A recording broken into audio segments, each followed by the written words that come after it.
end of last month. It's now the end of August. I've had this for about a month now, and it's doing pretty good. It's doing pretty good. A couple things though. One, I changed the I changed this to an MBR. For some reason, the red ring swelled.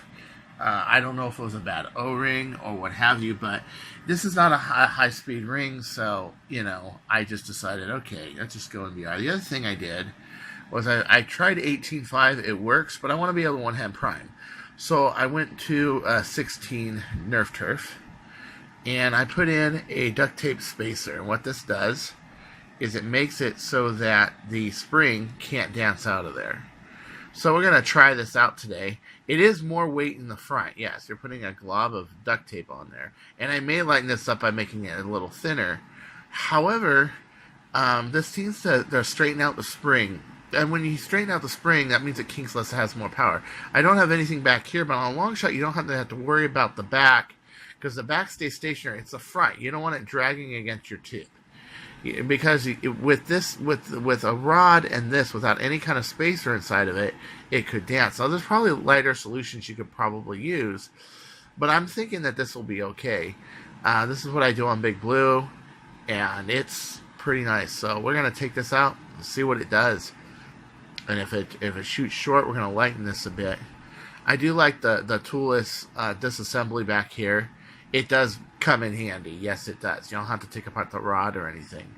It's got the swan barrel on there, as you can see.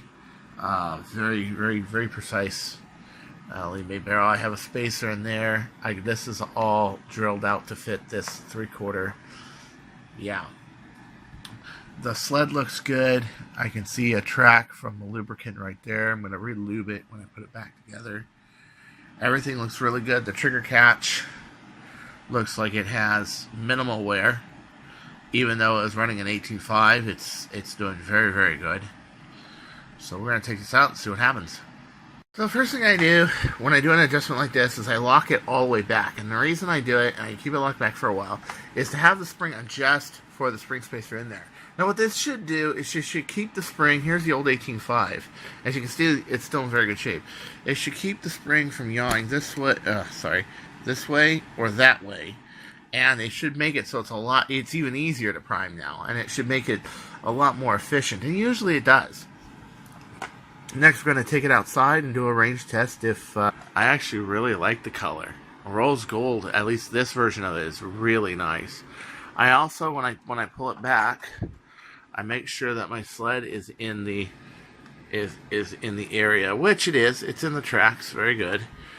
So I'm going to let this sit here for about 5 minutes or so. We'll see what's what. 6 Elite Foam Pack Ds.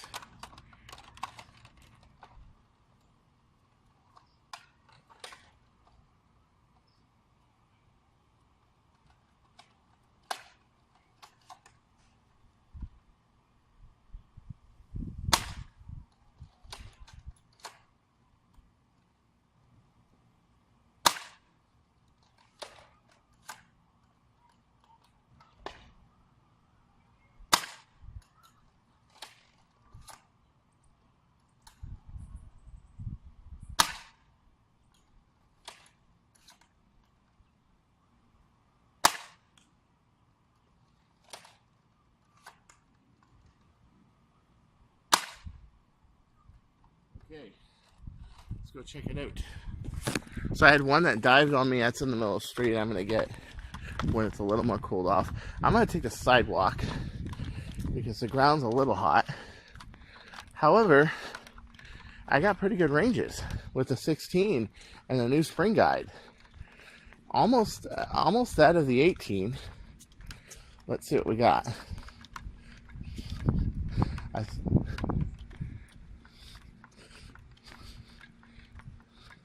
So that's the one that lobbed. It just kind of sputtered. Yeah. Let's see what we got here. I would say I got a consistent 190. It looks like. So 3 of the shots went about 190 feet.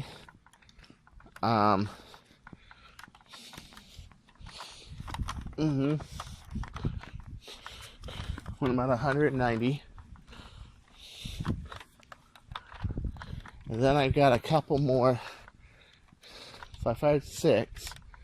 I got one that went way over here, but I think that this one hopped. So let's not count this one. However, pretty good. Pretty good nonetheless. And of course, as usual, I'm missing one somewhere. Somewhere out there. So a little bit shorter range on average. I had one that hopped and went over. I had one that sputtered. But as you can see, no, that's not it. In there, no. 190 feet with a 16, or maybe I'll measure that. Maybe it's about 185. You know what? I think it does actually 195, and I'm not scoping it or anything. It's pretty good. Plus, I can one-hand prime it. That's a big thing. It's like, you know, I can go two-hand prime without an SGG. So it does appear to shoot very consistently. As you can see, my levels, I'm going sometimes low, sometimes high, but I picked the ones in the middle as the range. It does appear to be shooting consistently, very accurately. Plus, 16K, I can do that, dude. I can one-hand prime it. That's really great. Yeah.